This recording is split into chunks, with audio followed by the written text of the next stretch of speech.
Someone asked about Jesus calling people dogs. You want me to address that one? That comes up all the time. So Jesus called the Gentile a dog. Do you want me to tackle that? Yeah, I mean, you can. Yeah, because it came up. And did Jesus... Wait, and this lady that he calls this offensive name, didn't he heal her daughter? Exactly, of the demon possession. You think she went away mad? She went away happy. But on top of that, it shows his omnipresence and omnipotence because he cast out the demon from her daughter without physically being there, even though she was a great distance away. So here's a passage that shows Christ's omnipresence, omnipotence, his power over creation. Real quickly, let me just read the passage that the person was alluding to. The objection is Jesus called Gentiles dogs, and that's derogatory. By the way, who was using it? Was this a Muslim or a Christian? Yeah, it was a Muslim. That's a Muslim? Wait. Your book calls Jews and Christians the worst of creatures? I'm really surprised. Worst of creatures, and you're complaining? Okay.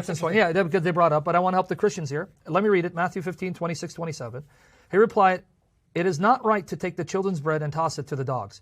"Yes, it is, Lord," she said. "Even the dogs eat the crumbs that fall from their master's table." And I want you to catch where these dogs are. Let me repeat the response. "Yes, it is, Lord," she said. "Even the dogs eat the crumbs that fall from their master's table." Number one, this is not something I made up. This is something in Scripture. There are actually two different words for dogs. The word that he uses here is kunarion. Kunarion. Of course, I want to butcher the Greek. Kunarion, right? There's another word for a dog, kuon. Kuon.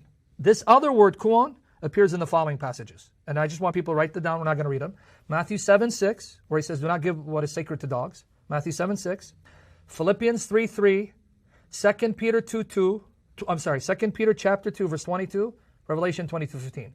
In those places, the word kuon is used, and it always refers to a reprobate unbeliever who is worthy of judgment and destruction. That's not the word he uses for the woman. This other word refers to reprobate, unregenerate, sinners, hellbound, whom God will destroy. That's not the word he used for this one. The word kunarion, as any lexical source will confirm, doesn't mean a rabid dog or an unclean animal that's only good for destruction.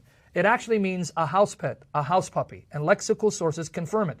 So Jesus wasn't insulting her. He was actually reassuring her. He was telling her, I've come to the children of Israel first because the promises were given to them. They must be fed, and then you will also be fed, but it's not your time. That's why she responded the way she did, because notice what Jesus said. It is not fitting to take the bread of the children and give it to their dogs. And she goes, yeah, but Lord, even the dogs are able to snatch a breadcrumb from the master's table. So where are the dogs? They're in the house. Why? Because they are pets beloved by the owner.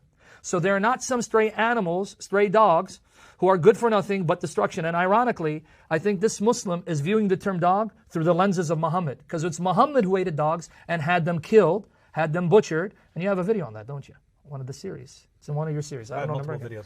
So actually, he's encouraging her. Yes, you have a place in the master's house because you are a dearly beloved pet, a puppy, dear to the master's house. He will feed you, but first, let's feed the children. That's why she responded, okay then, but give me a breadcrumb until then. And he did, by healing her daughter.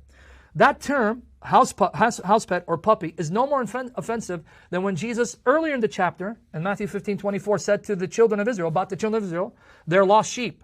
Notice the metaphor he uses for Israel is sheep. For her, it's a puppy. But notice the puppy is in the house. She's not lost. But the sheep of Israel, they are lost, and he has to find them. So if anything would have been offensive, is to call Israel lost sheep. A Jew would have been offended. Jesus is saying they're lost and they need him. So if you read it contextually, it's actually a word of encouragement. You have a place in the master's house. You'll be taken care of. You are beloved to the master, but first let me focus on the children because they are the children of the covenant, the heirs of the promise. So that's what he means.